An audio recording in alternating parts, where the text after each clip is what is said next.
Hello lovelies, this is the whipped fly stitch. Would look really good for seaweed, wouldn't it? I have already done a video for fly stitch, but here's a quick recap. Bring your needle up through the fabric and back down through the fabric a stitch length away. Don't take your needle all the way through the fabric, we need to keep a loop. And at the base of the V shape, we are going to bring our needle back up through the fabric and we are going to go back down into the fabric a stitch length away below that. So it actually forms a Y shape. Bring your needle up through the fabric directly below your first stitch and go back down through the fabric directly below the bit where you put your needle in second. Leave a loop and bring your needle up through at the base of that Y, and these are your fly stitches. In this example, I'm using perla thread. That's the thread that comes on the balls that you can find in your floss aisle.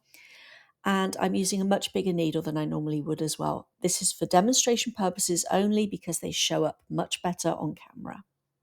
Finish off your fly stitch as you normally would. I like to thread my needle under the stitches at the back before I snip it off. It keeps it in place.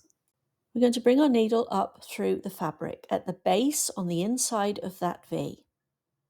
And then we are going to slide our needle, eye first, underneath the straight stitch here. Use the eye, it will stop it snagging on the thread or onto the fabric. Do not push, needles are sharp and pointy, they will hurt you. Pull the needle through. Take your thread back over and we're going underneath the second straight stitch from the same direction as we went under the first. Always keep the same direction. So if you go left to right, keep it left to right. If you go right to left, keep it right to left. Don't change.